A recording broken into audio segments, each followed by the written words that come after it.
Samedi soir, la télévision nationale a organisé ce qui est supposé être un débat citoyen. On a plutôt assisté à une opération de promotion. Déjà, sur le plateau, à l'exception d'un seul, tous les 8 autres invités sont des défenseurs de la nouvelle constitution. On retrouve ici le même principe que le découpage électoral, où il faut dans une zone 150 000 habitants pour avoir un député et dans une autre à peine 40 000. Le régime se donne toujours une longueur d'avance avant de commencer la course. Un déséquilibre qui cache mal les véritables objectifs de l'émission. En fait, il s'agit d'une opération pour embellir le changement de constitution que les Togolais rejettent avec vigueur. La conséquence est que durant une émission de 2 heures, seulement 21 minutes de parole ont été accordées au professeur David Doss qui incarnait la position de la majorité du peuple. Et ces interventions ont bien mis en lumière les aberrations de ce changement constitutionnel. Quand on voit le déroulement de l'émission, on comprend la mise en scène du pouvoir. Les rôles sont distribués et chacun était visiblement chargé de répondre à des questions précises,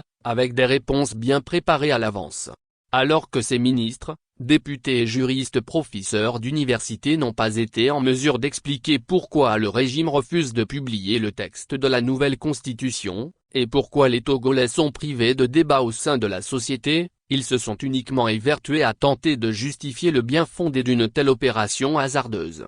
Les arguments avancés sont divers et variés. Ils ont évoqué le besoin de faire des économies en éliminant l'élection présidentielle. Si la préoccupation soulevée était effective, pourquoi créer un Sénat qui est nécessairement budgétivore? Le coût généré par le fonctionnement du Sénat pendant un mandat de 5 ou 6 ans, ne pourrait-il pas couvrir l'organisation d'une élection présidentielle? Pourquoi ne pas rajouter l'élection présidentielle aux régionales et législatives déjà cumulées? Et bien sûr, pourquoi ne pas faire de la lutte contre la corruption, pourtant constitutionnalisée, un axe majeur de la gouvernance économique? Supprimer une élection aussi importante sous prétexte de faire des économies est juste un non-sens politique. Il a également été souligné que l'élection présidentielle est chrysogène. La question est donc de savoir si c'est la nature semi-présidentielle du régime qui est la cause de ces crises. Comme si le régime parlementaire ferait disparaître par enchantement les causes des crises post-électorales. En réalité, ce sont les conditions d'organisation des élections,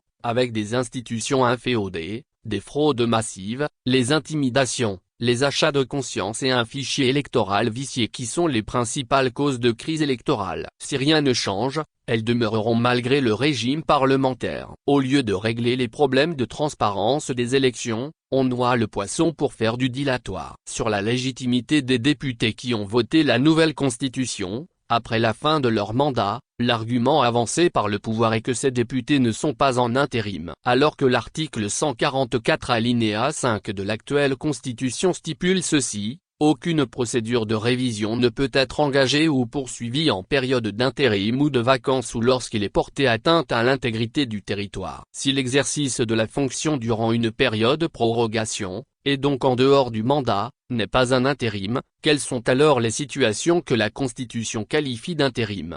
De tous les intervenants, en dehors de la notion de régime parlementaire sur laquelle ils ont insisté, aucun n'a abordé le contenu réel de cette Constitution. Au final, alors que la Constitution était déjà votée, puis renvoyée par le chef de l'État pour une relecture, les Togolais sont toujours tenus à l'écart de son contenu.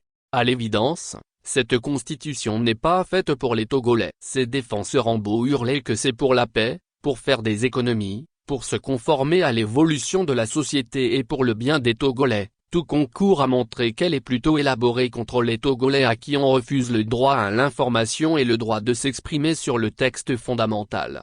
Avant même sa promulgation, c'est cette nouvelle constitution qui est déjà chrysogène. Il est temps que le pouvoir comprenne qu'on ne peut pas imposer à un peuple une constitution à laquelle il n'a pas été associé. Il faut retirer cette loi. Gamezu, Nathaniel Olympio, président de Kekeli, Cercle d'études stratégiques sur l'Afrique de l'Ouest.